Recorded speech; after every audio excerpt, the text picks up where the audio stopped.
So Art Jam's Evaluation Outside the Lines will introduce the idea that an art jam can be a tool to support the evaluation, communication, and advocacy of grassroots youth organizations. To begin, we'll give you an overview of what we'll cover in this webinar today. So this webinar has 5 parts.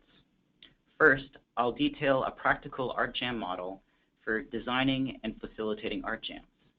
In explaining this model, I'll define what an art jam is, discuss rationales for using one in evaluation, and detail what the art jam process entails. The model is based on my experience teaching art with young people in community settings and designing qualitative research using art-based methods. It's also based on Lisa's facilitation experience using art with young people in grassroots and conference settings. Our model adapts facilitation knowledge and skills of community art education practice, or art education done in non-school settings, and youth engagement to frame art jams as an arts-based method that supports evaluation. Second, Lisa will discuss how we, along with Rochelle and Robert, applied parts of the model by designing and implementing a comics jam. We role-played youth evaluators who wanted to pilot a comics jam as an evaluation tool for a fictional youth engagement program. We'll summarize the process and issues we encountered. In the third section, I'll present on key elements grassroots youth organizations should consider when communicating evaluation results with art jam products, including for advocacy. We'll summarize the process. Art jam products refer to artworks from and documentation of art jams. In the fourth section, Lisa will speak with Rochelle and Robert to share their perspectives and experiences using art for different purposes while participating in programs at various grassroots youth organizations. Rochelle and Robert sit as youth members on the YouthREX Eastern Ontario Advisory, bringing work and volunteer experience from youth-led and youth-serving organizations. Finally, Lisa and I will answer questions from audience members on art jams and other related topics. So just before diving deeper into the webinar, we want to acknowledge that there is no standard way to do an art jam, and thus no standard way to use art jams within evaluation. So we hope that you tailor this model to your organization's needs and context. We also want to point out that our model focuses on the visual arts. Nothing precludes you, however, from using art jams with other creative forms. So part 1, understanding art jams as an evaluation tool for grassroots youth organizations. In this section, I'll explain what an art jam is and rationales for using one in evaluation. I'll also introduce a model highlighting the primary design elements of an art jam and a general implementation process for one. This model will provide you components with which to design an art jam method in evaluation. So what is an art jam?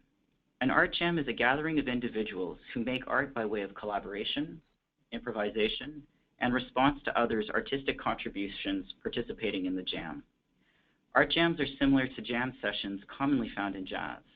The difference is that individuals are working with any type of material, process, and medium found in the visual arts.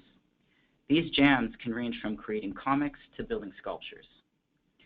Art jams are social art making rather than individual art making. And because of this, they result in artworks with contributions of several individuals. In these jams, art making is fluid and open to change based on the contributions of group members and their responses to other members' contributions. Art jams can have guidelines for the art making process, as in what medium and materials to use, guidelines for content, as in a theme, and guidelines for outcomes, as in a representational form of the artwork. These guidelines, however, should not be so prescribed as to limit improvisation in art making. Some art jams aim to be as spontaneous as possible, with only the barest of guidelines for art making and none for content or outcome. Even though an art jam is improvisational, the preparation that allows its improvisation is not. Art jams have logistics, and a large focus of this webinar is helping you understand what these logistics entail. The final point I want to make in relation to defining art jams is that you do not have to be an artist to participate in or facilitate a jam. Anyone can do so. In evaluation, Art jams are not done for the purposes of professional artistic practice. Artistic talent and experience, then, is not a prerequisite for participating in or facilitating a jam. Art jams in the context of art-based research. So the wider context or research context surrounding our discussion of art jams and evaluation is arts-based research, or ABR. Over the past 20 years, ABR has grown into an inquiry approach that integrates the arts and research. The ABR literature often has the terms arts-based method or arts practice to describe research tools that employ principles, processes, and representational forms of the arts. In this webinar, we assume arts-based methods can be used in evaluation research by grassroots youth organizations. In particular, we assume art jams can be an arts-based method in this type of evaluation. We frame art jams as an arts-based data collection method that evokes meaning about an evaluation topic through group art making. Art jams, then, are similar to focus groups. The primary difference is that meaning arises through the interactive mode of art making rather than conversation. Types of data collected in art jams include artwork on participant meanings and documentation of the jamming process and context that brought out those meanings. Data collection is only one research phase in which art jams can be used. We encourage you to see where art jams can be used in other research evaluation phases, such as data analysis. In Part 3, we'll touch on art jams and research representation by discussing the communication of evaluation results with art jam products. If you want to learn more about arts-based research, check out the resources on this webinar's blog post on the YouthREX website after we're done this webinar. So what are some of the reasons we would use art jams in evaluation? Today we're going to touch on 6. As a data collection method, art jams evoke subjective meanings through art making. Thus, art jams are an appropriate method when you want to bring out multiple meanings among a group about the object under evaluation. This is useful when many stakeholder meanings must be gathered and analyzed. By stakeholder, we mean anyone invested in the outcomes of an evaluation, including young people, staff, the public at large, funders, governments, and communities. Art jams bring out meaning in visual forms using representational, symbolic, and expressive strategies. This is a distinguishing factor of art jams compared to qualitative methods, which also generate subjective data. Although meanings embedded in these communicative strategies can be obvious to their creators, they may not be apparent to others. For example, an abstract image of one's experience in a program can mean many things. Thus, extra data on the meanings in the art jam artwork may need to be collected using other methods to fully understand them. These can include individual interviews with creators, written summaries, artist statements, and documentation of the jam. A second reason for using art jams in evaluation is when you want the meanings of group members to interact. Put differently, an art jam can spur dialogue between participants to, for example, reach consensus, clarify disagreements, and trigger new insights about the object being evaluated.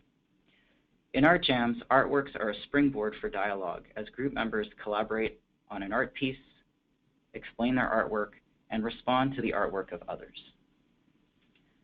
A third reason for art jams is that they are a participatory approach to data collection.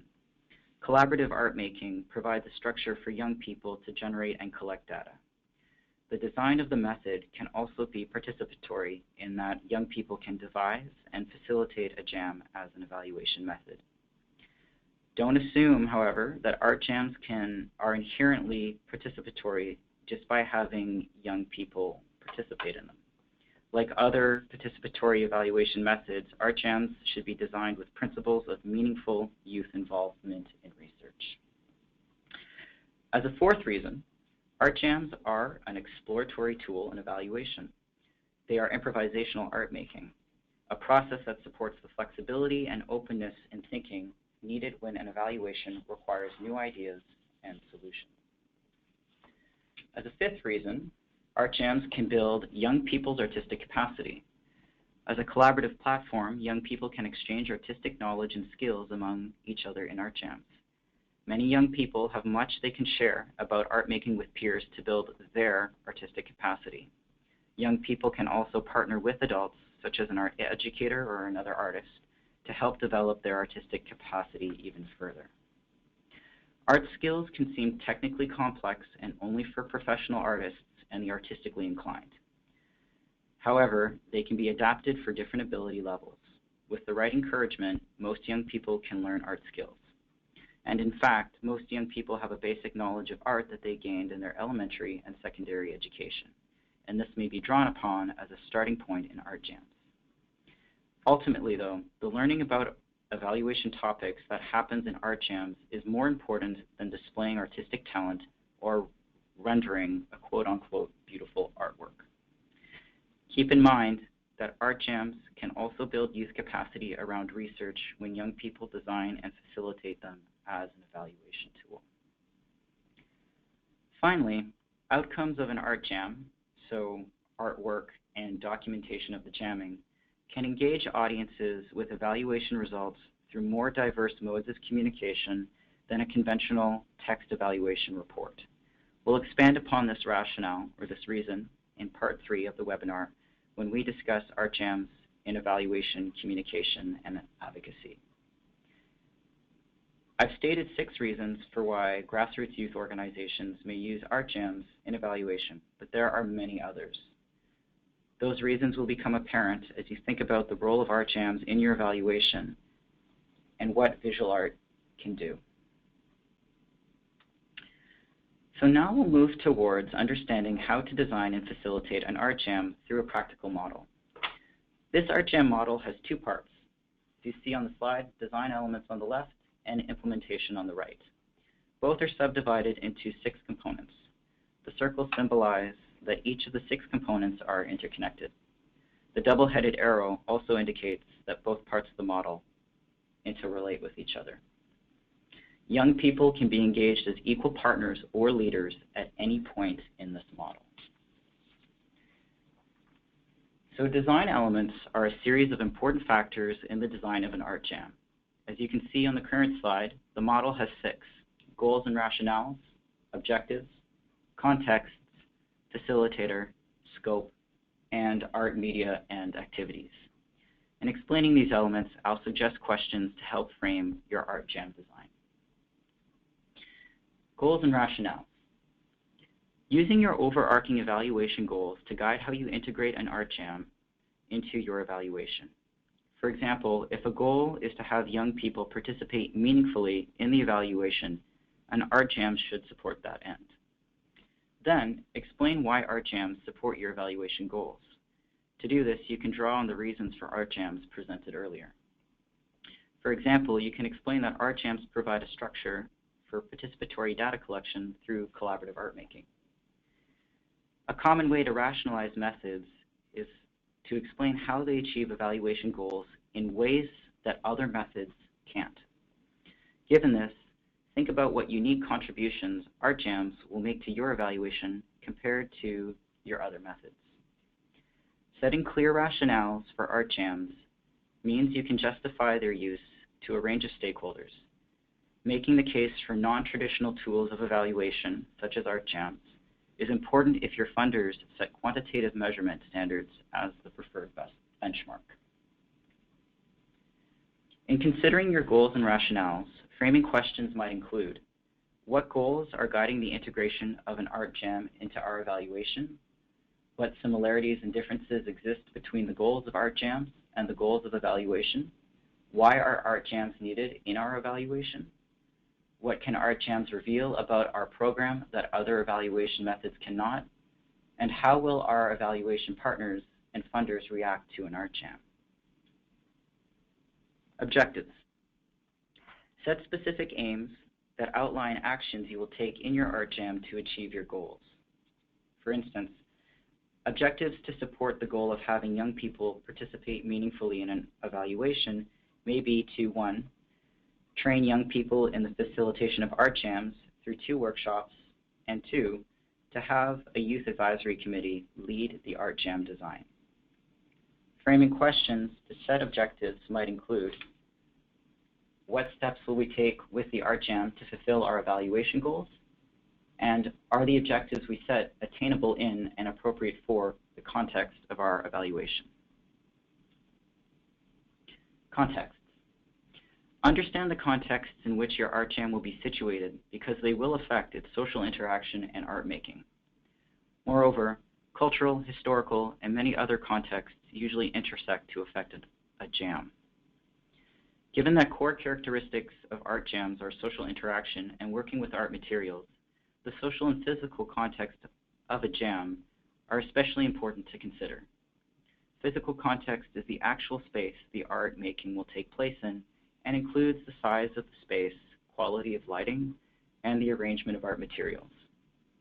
Social context is the relational aspects of the art-making space and includes embedded social structures and power relationships between specific group members. If adults are involved, a critical consideration for grassroots youth organizations will be how power relations between young people and adults will be addressed in the art jam. Physical context can reflect social context, so your arrangement of the art-making space should reflect power sharing with and leadership of young people. Framing questions to understand an art jam's contexts might include: what possibilities and limitations do our contexts place on the art jam? What modifications must be made to the space to support the art jam? How will the setup of the space influence social interaction among participants? What adult-youth power relations might be active during the jam?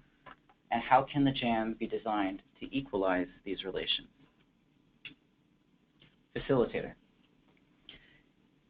Define the role and responsibilities of the art jam facilitator or facilitators. You can have more than one. As group art making, art jams can run more smoothly if facilitators oversee the process to ensure the jam remains on its evaluation task. Facilitators should guide, not control, the jam's art making, discussion, and creative outcomes.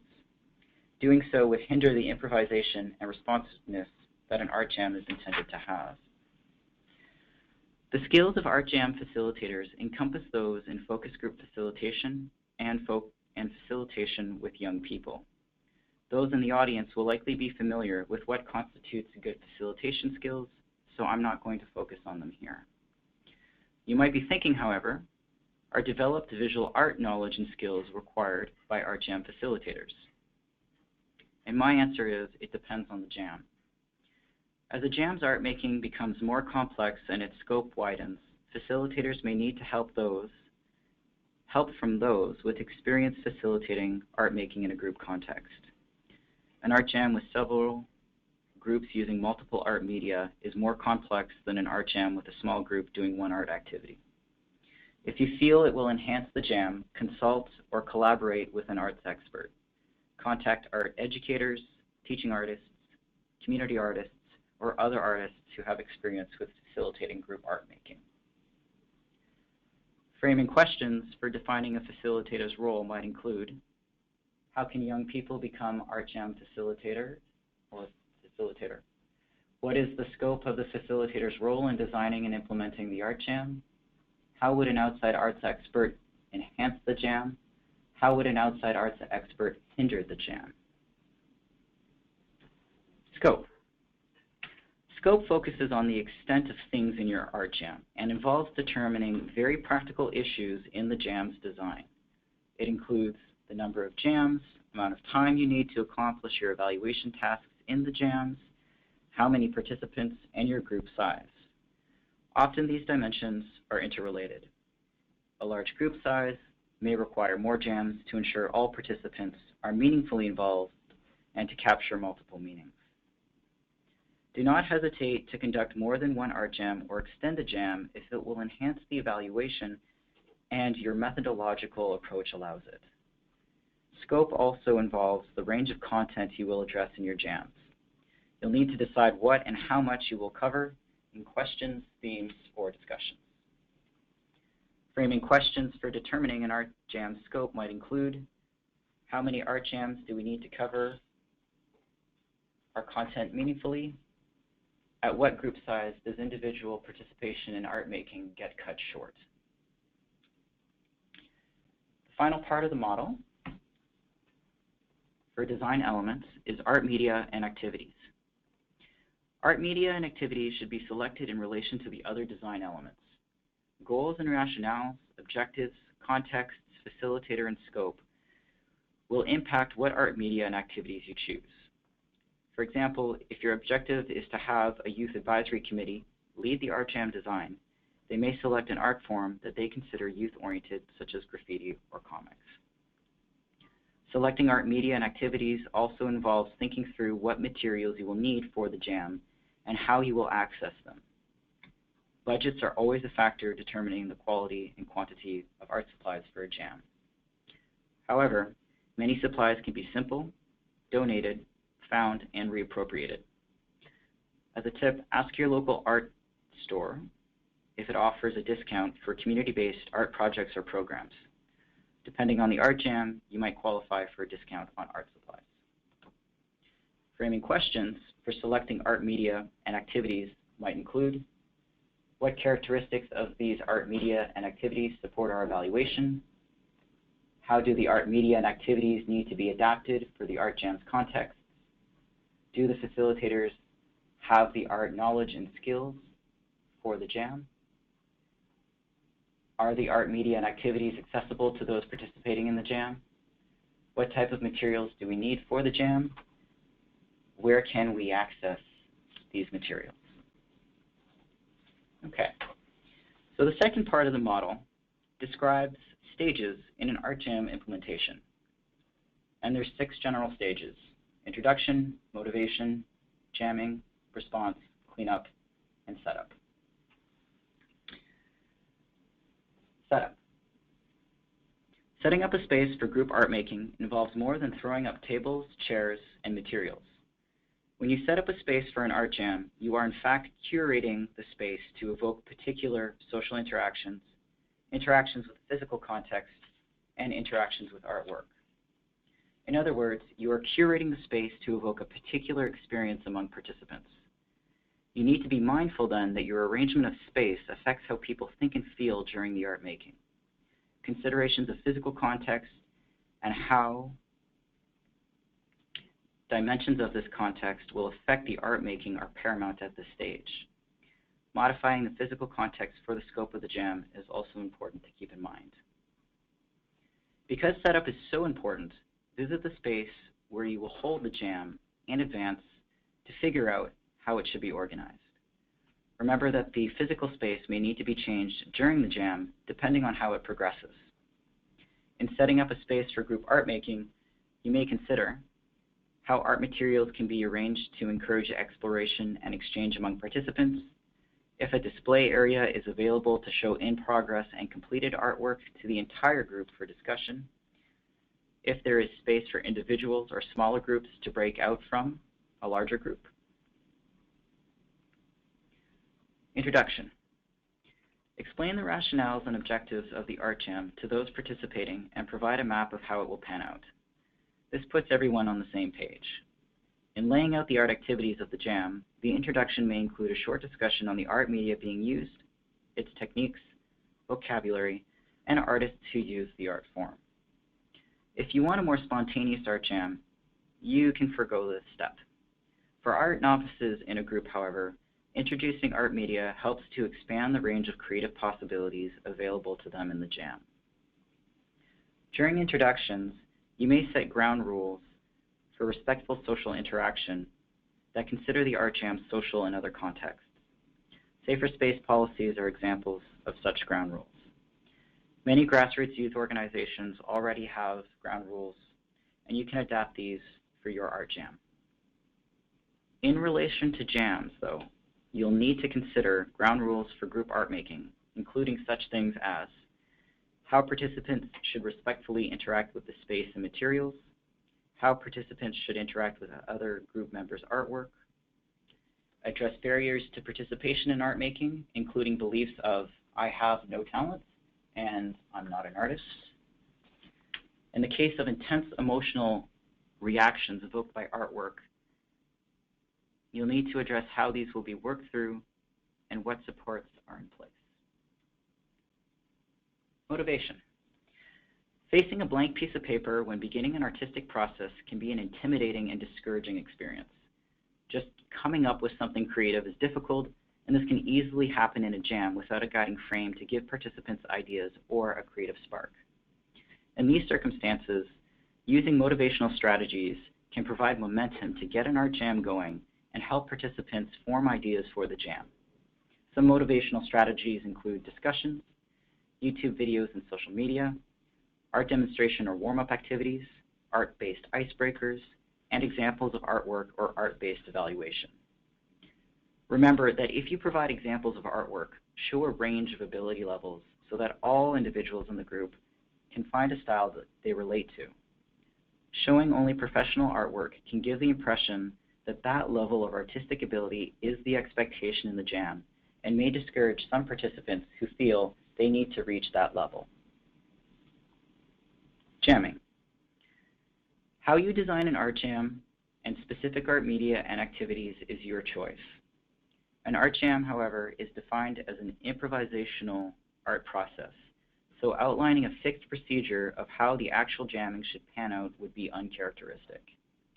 Similarly, the content of artwork should not be set beyond guiding themes or questions of the evaluation.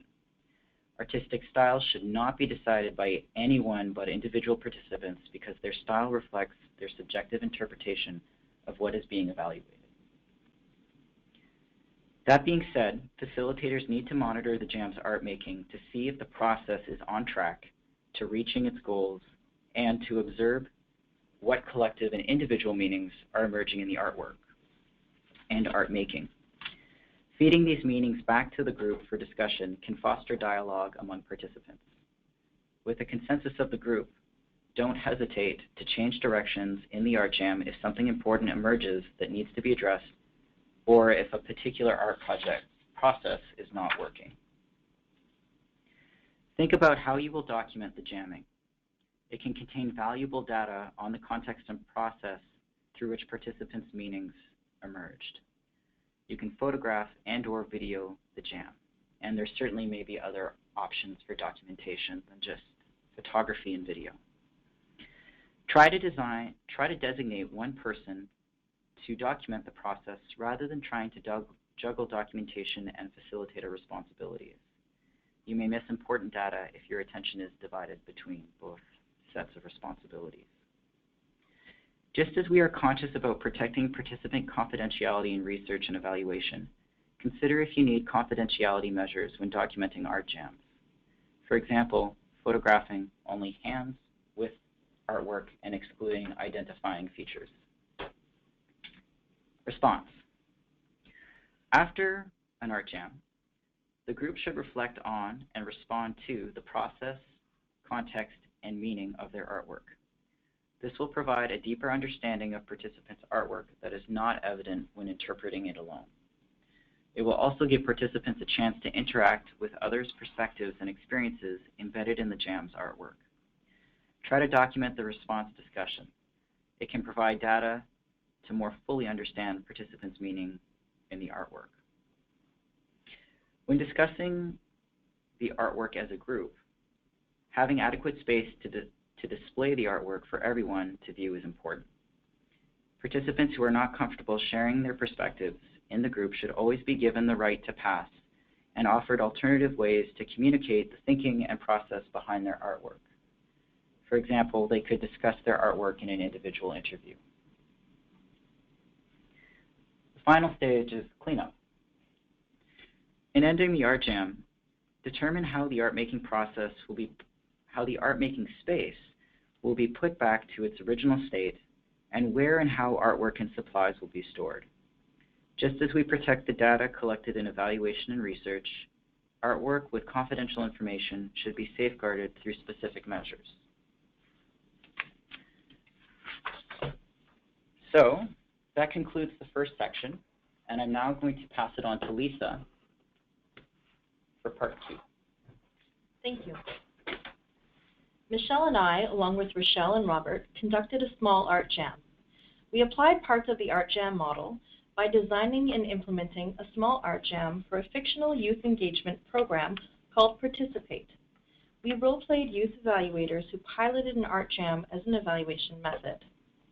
The purpose of this exercise was to provide an example of how parts of the art jam model might be worked through in practice, and to provide an example of an arts activity that you can use in your evaluation. This activity is called a comics jam. We'll summarize the process of piloting our comics jam as a post-program data collection method and discuss issues we encountered in doing it. When designing any art jam, we suggest test running the art activities you'll use. This lets you work out problems before they occur in the actual evaluation. Participate enabled young people with their chosen to engage with their chosen community through volunteering.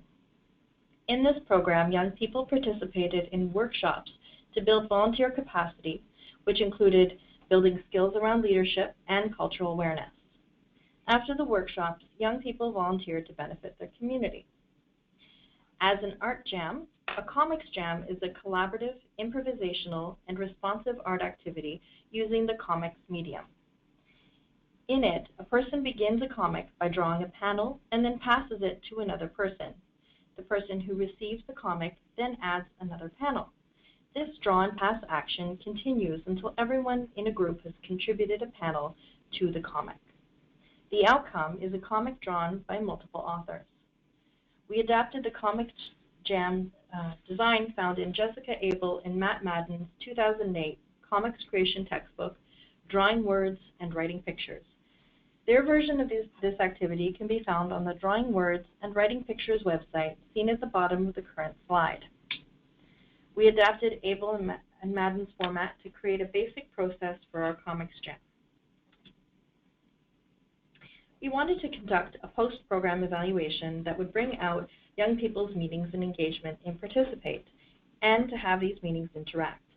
A comics jam would evoke meaning through the visual and textual properties and strategies of comics. Comics, relative to traditional evaluation tools, would highlight the emotional dimension of young people's engagement through their visual representations. We also thought the structure of comics, panels being placed in relation to each other, could make meanings interact if each panel was drawn by a different person. We aim to bring out participants' meanings of engagement in Participate by drawing 3 comics that each answered 3 different evaluation questions. These evaluation questions are as follows. How did you experience engagement in Participate? How would you improve community engagement? And what do you plan on doing with what you have learned? Abel and Madden suggest establishing a rule that will guide the comics jam. For example, you cannot use dialogue. We adapted this part of their activity by making answering an evaluation question the rule. In the first comic, for example, we addressed the first evaluation question. In the activity, the evaluation questions guided comics content. Participants chose specifically what and how to draw. In having basic office supplies, a small room, 45 minutes for the activity, and 4 people, we decided that a comics jam would be a small-scale activity for our limitations in scope.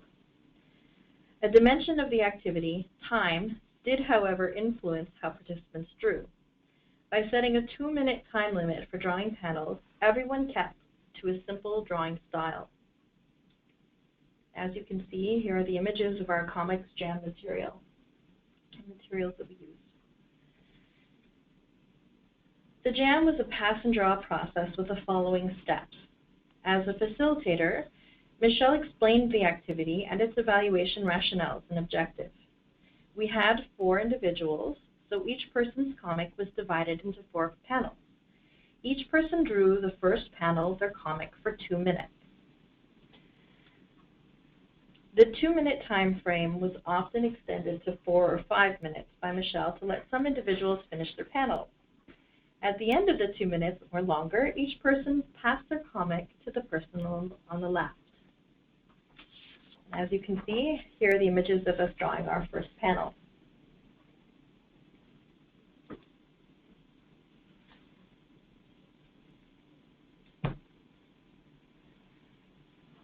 Everyone then drew in the second panel of the comic they had just received from the person sitting next to them. The pass and draw action repeated until each participant had drawn a panel on each comic. At the end of the activity, 4 comics had 4 panels that were drawn by different people. I photographed the comics jam. And here are some images of us drawing our second panel, the third panel, and here we began drawing the fourth panel, the final panel. And here are some of the comics that were created.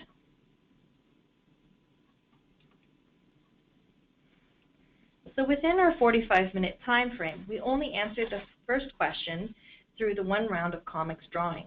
We couldn't complete the other 2 rounds because we needed time to discuss the implementation of the comics jam. Many post-jam insights arose from this discussion.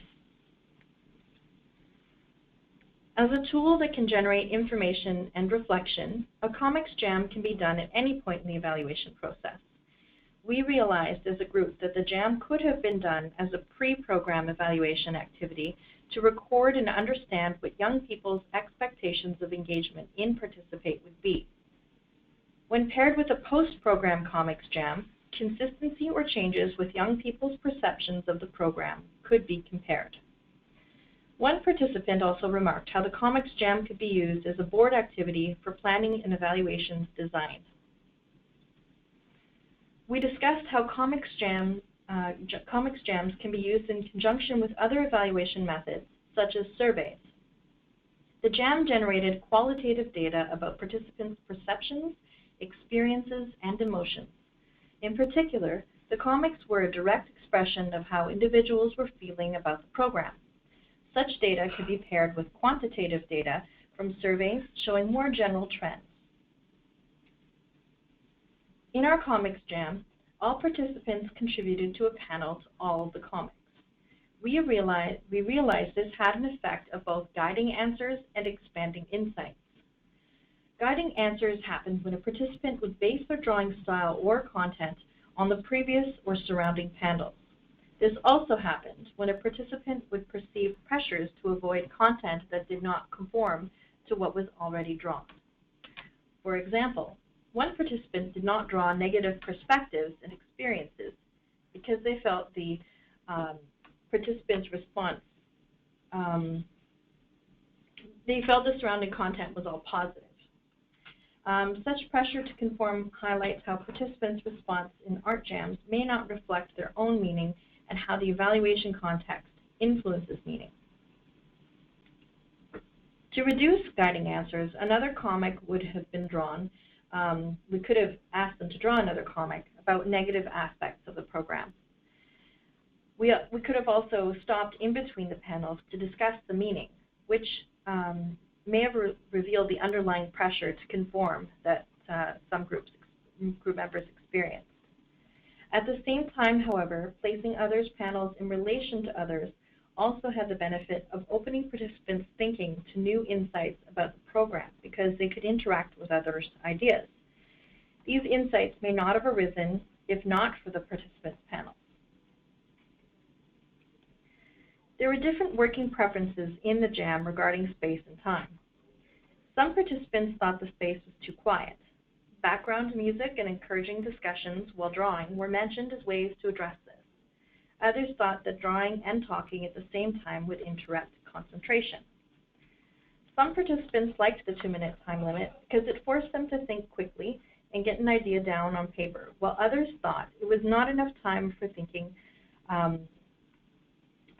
about what to draw. Some participants finished before the 2-minute time limit, while others needed to draw past it to finish their panel. This highlighted how individuals in our group worked at different paces. To address this, participants who finished early could draw more panels or engage in conversations with others who had finished. Without further explanation as to their meaning, the panels could have been easily misinterpreted. This was particularly an issue with the minimalist drawing style that we used. Content communicated through a minimalist drawing style can be misinterpreted because of the style's generality. For this reason, the participants should be given time to explain their panels and drawing process either during or after the jam to avoid misinterpretation.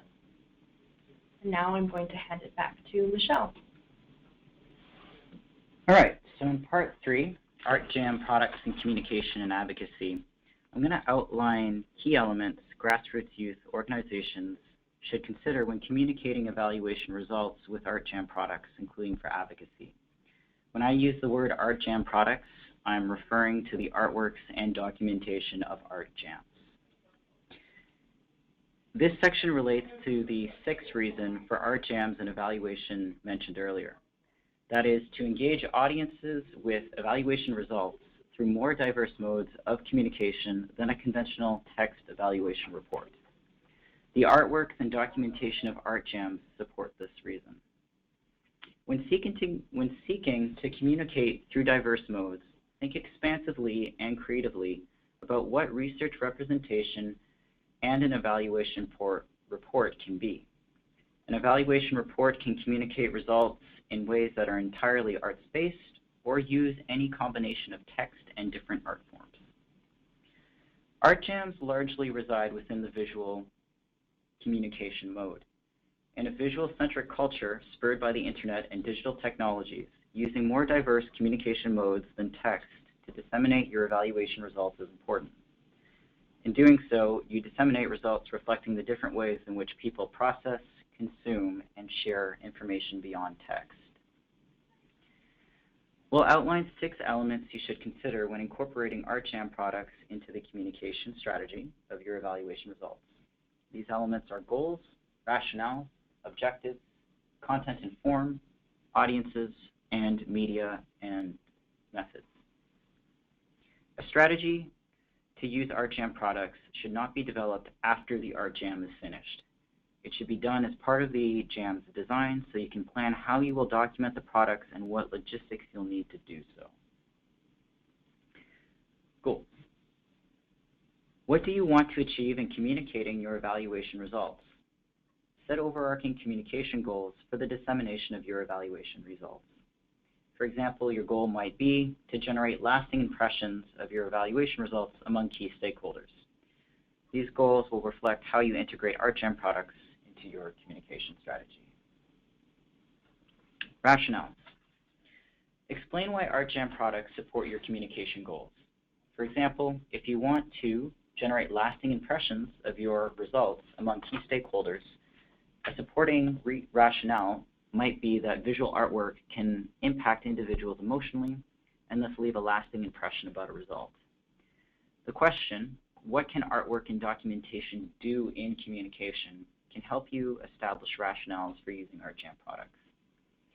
Some answers for artwork might be to symbolize important points of the evaluation, to grab the attention of your audiences among competing content, can be easily shared in a visual-centric culture and across social media, to tell the story of an organization, program, or young people, to convey the emotional and sensory dimensions of youth experience and perspectives, to build empathy among audiences for young people and youth issues, to allow people to connect to the evaluation by drawing their own meaning from the artwork, and to spark reflection, conversation, insights, and critical thought on evaluation results.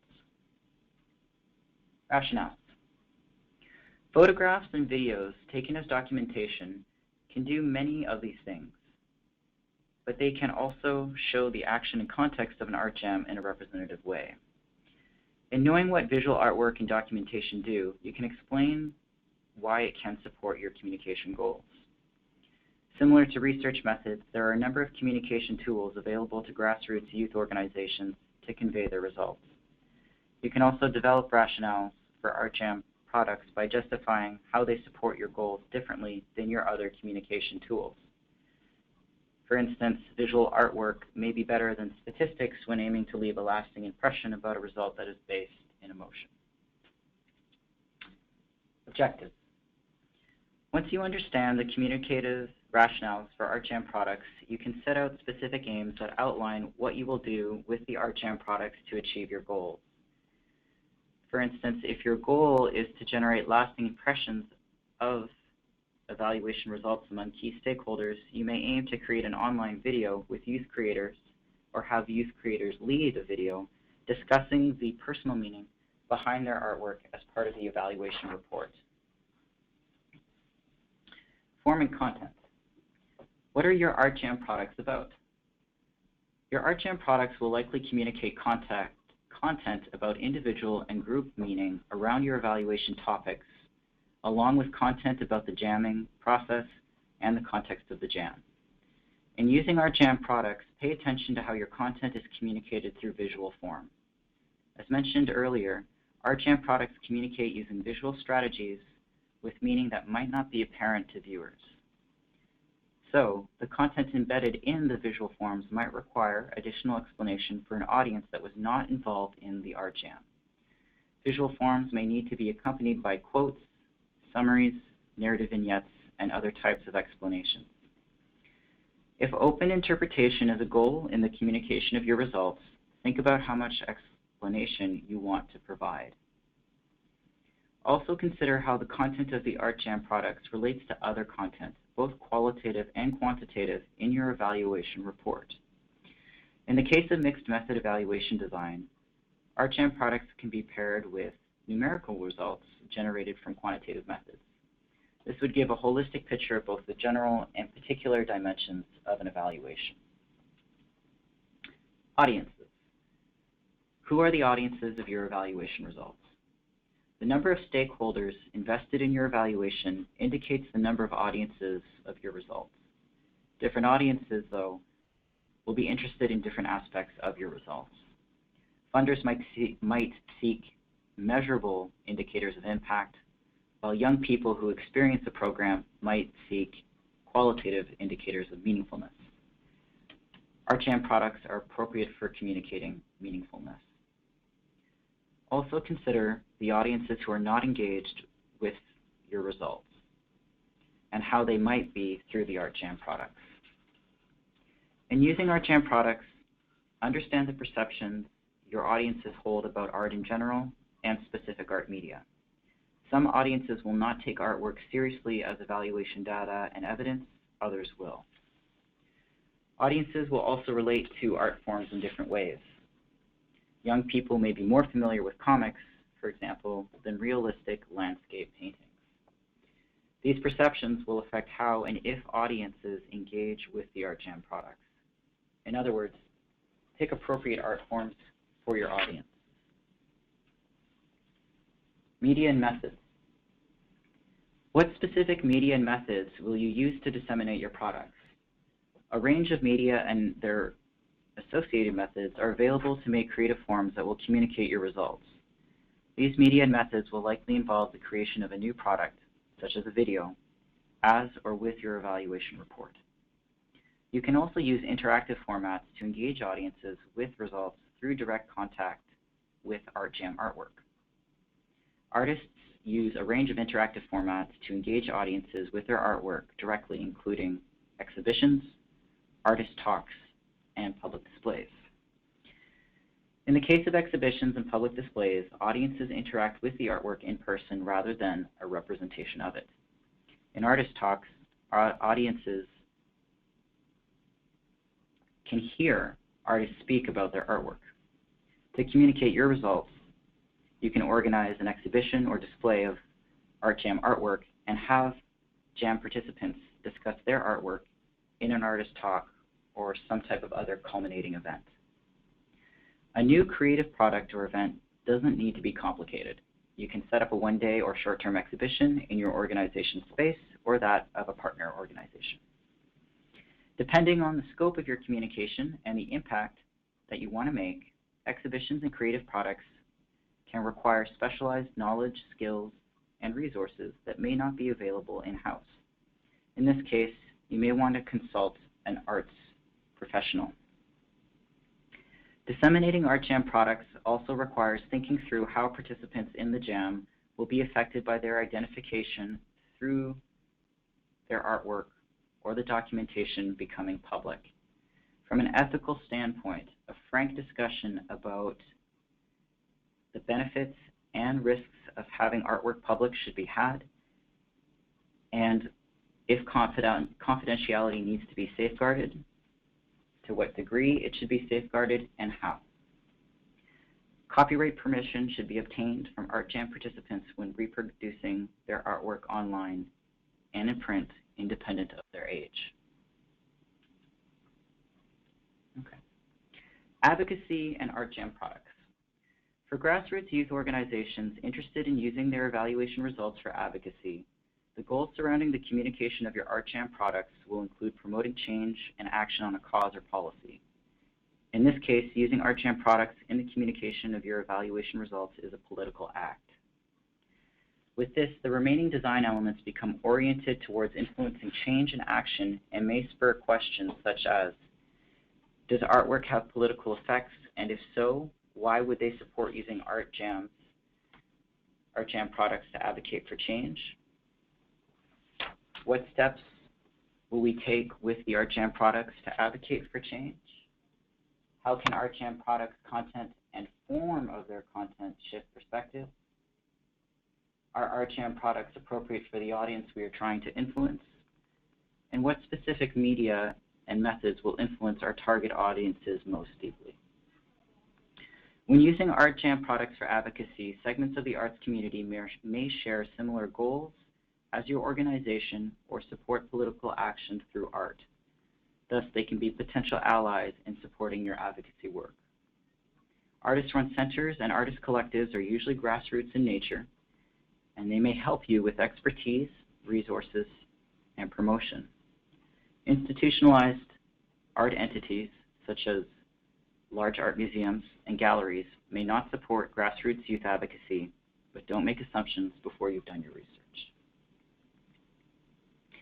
Although we're not going to show this example right now, the video link there is an example of youth-generated artwork that has been integrated into a video for advocacy. And this was done by the Adoption Council of Canada, the Youth Speak Out project, specific postcard project. This project was not created specifically through an Art Jam or for evaluation, but it is a good example of the communicative potential of artwork by young people in advocacy through the medium of video. So that concludes part 3, and I'm going to pass it on to Lisa now. Thank you very much. And actually, this is a great time for us to have a discussion with Michel and Robert, the young people we have online with us. And basically, I'm just going to ask you some questions, and I'd like you to explain to me maybe just it's questions to both of you, so just figure out how you would like to answer them. So first, I want to ask you why art is important to you, and if you can give me an example. Art is important to me for a lot of reasons, but I think the biggest one is that it allows me to express myself, and that it is really flexible, and so I can make my own art, but I can also take other people's art and display that to show how I'm feeling. And I've used art in different ways of coping with stuff going on in my life, as well as I was part of that postcard example and that kind of stuff. Thank you. Michel? I guess adding on to that, it definitely helps out in ways where I can't communicate how I'm feeling necessarily. So with art jams, I like the fact that there are different materials that you could use, different colors. You can express your ways and more than just using your voice. So if you have something louder and more meaningful to say that you can't necessarily say in conversation, I find art always great because it can make a good impact and people can perceive things differently, and I guess it works out in the end. It's always good for you. It's great for me personally because if I take part in something, I like to post what I've done with my friends and my family and myself, just in my room or somewhere private, so it's a constant reminder of what I'm doing, where I want to go, and how I'm helping people. Thank you. So then what types of art are important to you?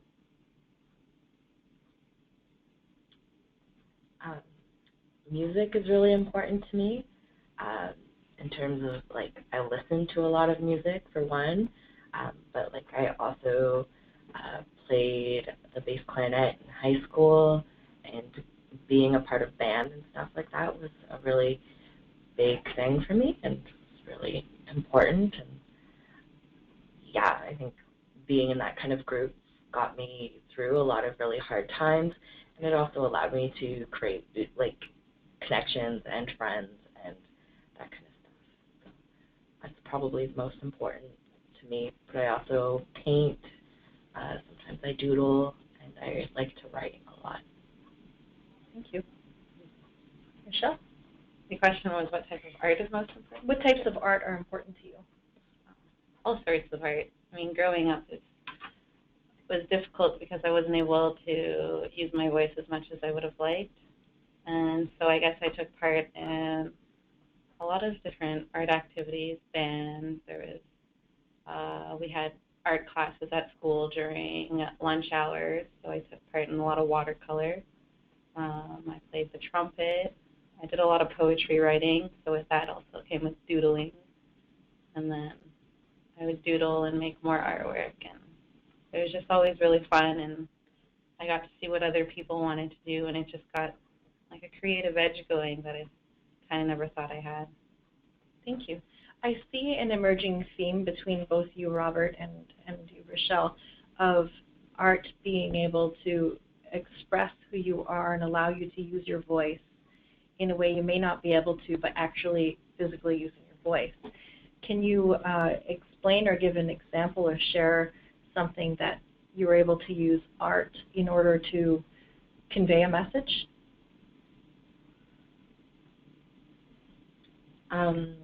I had a really awful experience that happened to me, and I wasn't really able to talk about it with anybody, just because, like, I wasn't ready, and I didn't know how to talk about it either.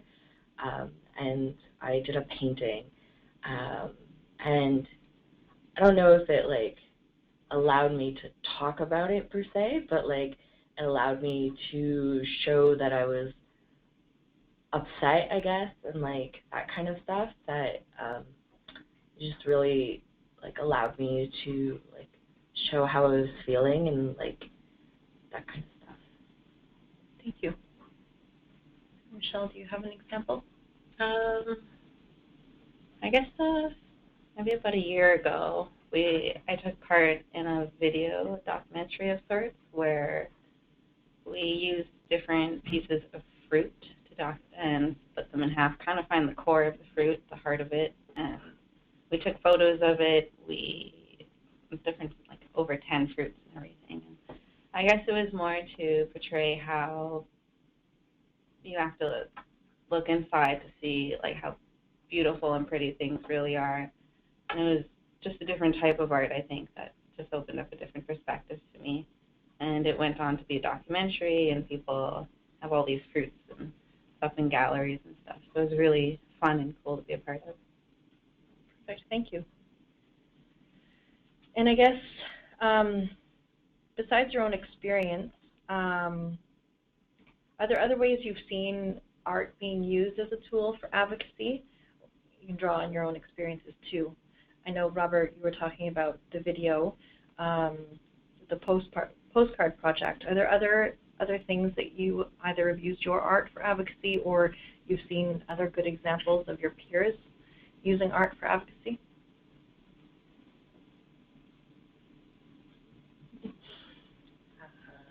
You go first. I guess my sisters are great writers, so they do a lot of writing and self-reflecting on our lives as First Nations from Northern Ontario and being in care. So she does a lot of poetry, and she won an award for it. I have a lot of peers who love taking photography and doing documentaries, and they go about Ottawa and just talk to different people, and they either make humorous videos or really serious videos too. I recently had a friend who loves art and was really into when everything happened with Sandra Bland, and there was a piece done in Ottawa, a really beautiful painting, like spray painting. And she had tweeted, Instagram, Snapchatted everything of her and her friends staying there and trying to make sure nobody would ruin, I guess, the painting all over again. So it was really cool. I guess art can be used in all forms of advocacy work, right? So. And I guess it's nice how art is can be accessed with social media to build that message even further. Did you have an example? Or? I know a lot of folks who've been published in like anthologies and stuff like that, so they write about their experiences based on whatever the anthology is on. I'm queer, so a lot of my friends are queer, so a lot of the stories are on coming out or like violence they've experienced, or what's really great about being queer and like that kind of stuff. Yeah, that's what I can think of right now. Thank you. So I would also like to ask you, how has art been a tool to build capacity for you? So to build some of your skills, or even to share some of your skills, not just building your own capacity, but if you've been able to help others build their capacity. I think there's a lot of like confidence building that comes with art. When I was in band, like even though I am definitely by far not the greatest at playing an instrument, being in a group that was in a band that, won medals and stuff for how great our band was and like that kind of stuff was really a confidence builder, because even though I wasn't the greatest, I was able to work with people who were great, and they worked with me to build my capacity in terms of that. And like I do a lot of volunteering with youth, who they display their artwork, or they put together a workshop or something for our group, and their confidence, you can see it building, and it's pretty profound. Thank you. I definitely agree with Robert. I mean, it was a huge confidence boost growing up for me. I really enjoyed art because not a lot of people, very rarely will you find somebody telling you you're terrible at art or you're terrible at doing something creative, right? So it was always positive reinforcements that I think did really well for me.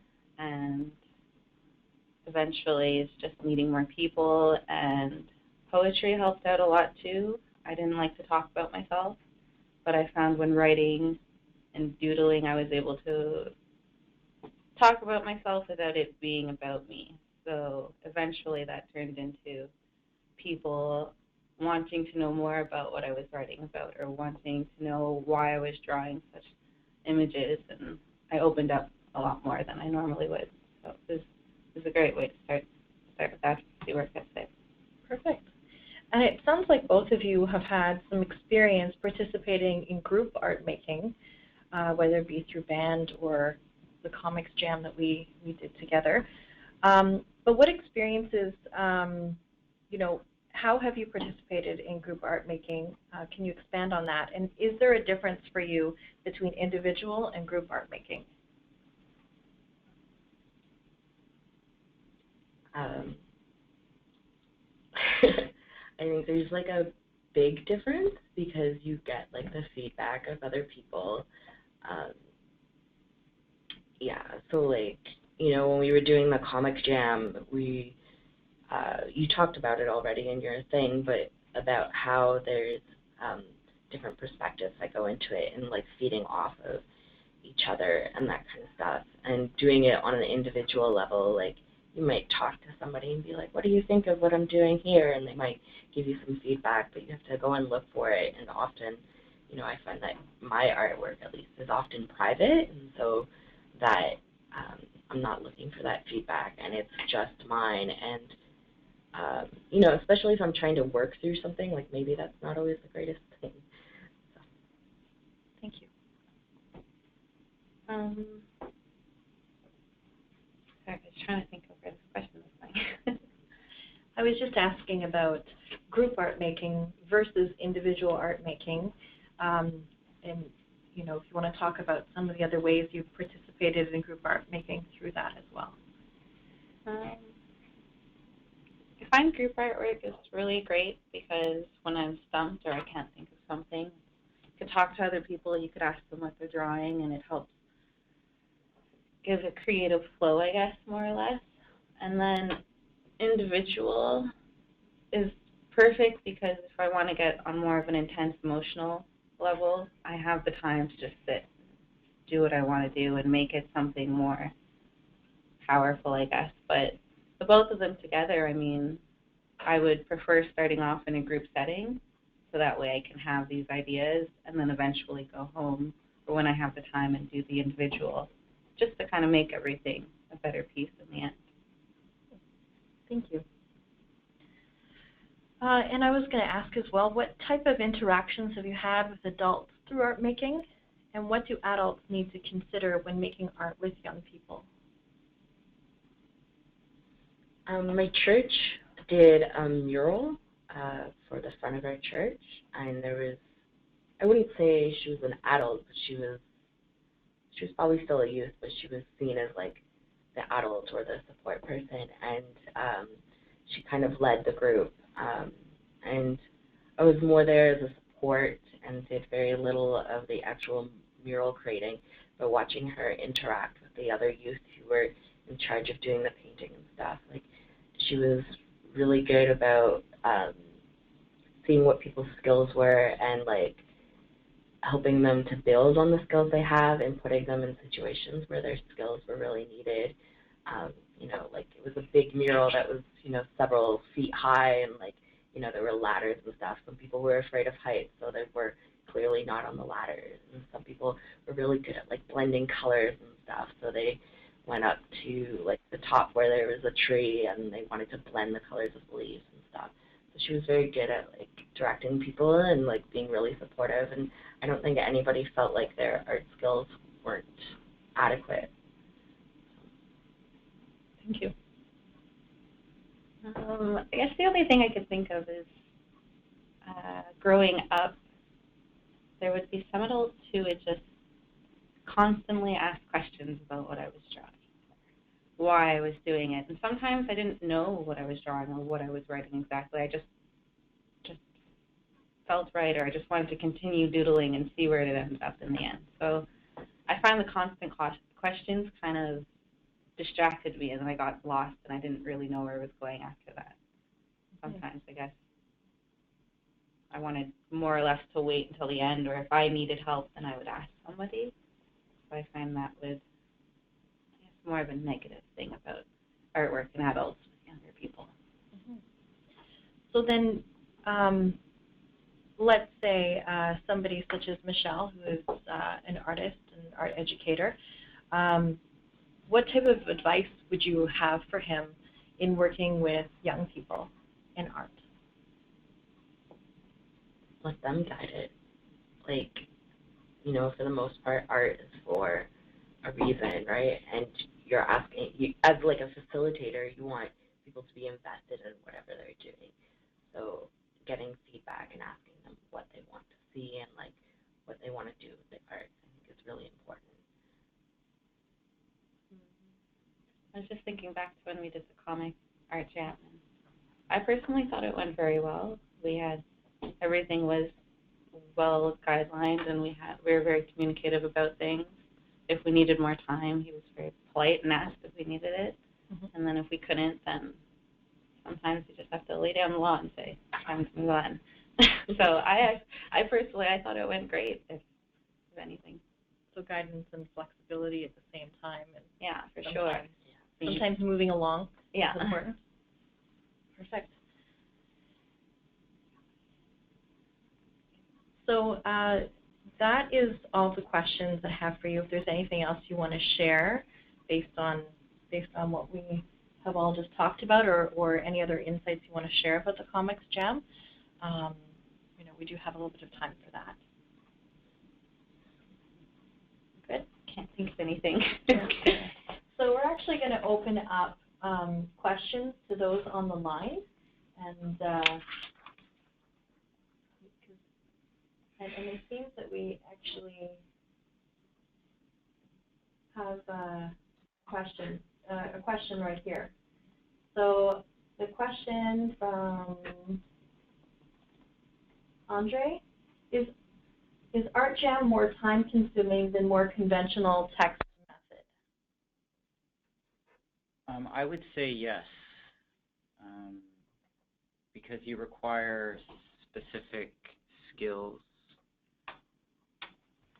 to do it, and the time investment is generally a lot higher. Most people know how to write, so they can just sit down and put something out, and then you generally have an editing process. But it's very different if you need to, for example, sit down and you want to do a comic. That's a whole different range of planning. The drawing and the writing is really time-consuming. But that's an example of a very time-consuming art process. It doesn't have to be that much. You can sit down and do a collage, which tends to be more accessible for people, where you can get found images and do a collage on an evaluation topic or question. So it depends on the complexity of the art activity and the scope as well. So if you're wanting to jam out a mural, that's going to take a lot of time because of the size and the amount of materials required and the amount of people involved. But if you're just doing a small group with a collage activity, for instance, that's going to be less time consuming. The other thing that takes up time is the production process of the artwork to get it into your evaluation report. So that might require, I had talked about documentation, so photography or photographing artwork, videos too, and it depends on the form of your evaluation report. If you're doing a website, for example, everything has to be formatted properly in terms of video. You'll have to build a website and stuff like that. So that's where you have to create new creative content and new platforms to showcase what you're doing. So it depends on the type of evaluation report as well. Perfect. We have another question, and the question is, how do you support young people getting past I am not an artist block? The biggest thing that I have found helpful in my art education practice is really focusing on the content. For example, I teach comics, that's kind of my specialty, so I focus on the story and youth putting themselves in the story. Another great line is your limitations become your style. So if a youth is really, or a young person is very conscious about their artistic talents, or they don't think they can draw realistically, well, you say, well, you can cartoon, great, and that's just your style. So we're going to find content or a narrative that matches your style. And I find if they focus on that, that has helped. I'd also mentioned in the presentation is that when you discuss art and show art examples, you're setting up implicitly, at least, or it's implied, certain expectations about what people are going to draw. So show artwork from other young people at about the same level and show a range, and that usually helps because they can see, oh, I relate to that artwork, right?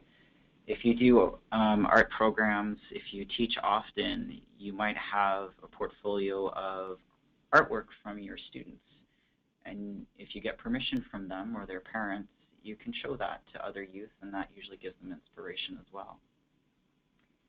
Great. We have another question from Ian, and it's, what is the largest group that has been involved in an art jam?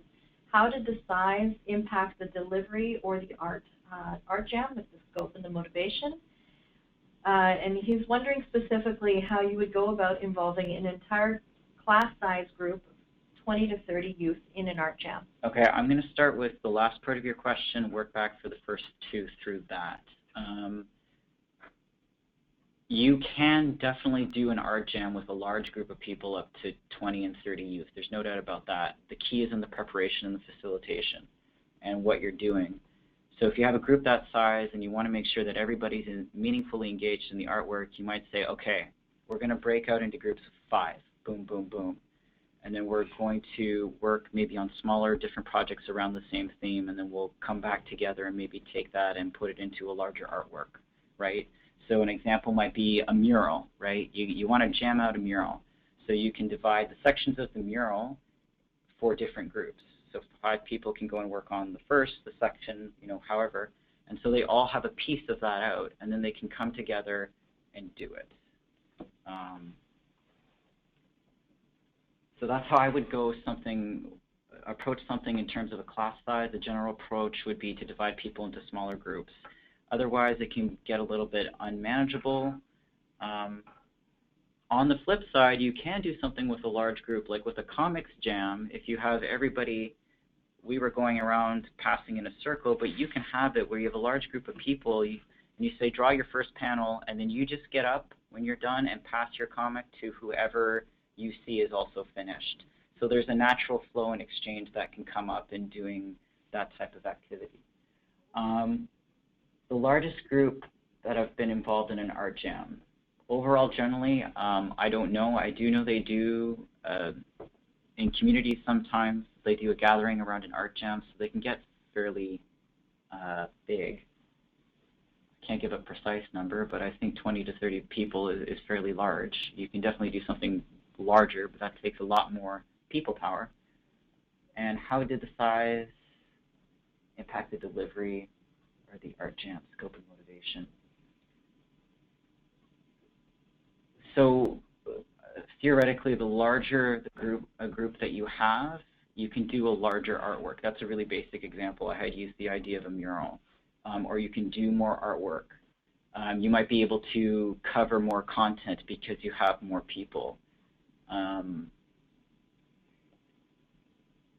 Motivation, if you have the right technology, you can show videos and things to a large group of people for motivation.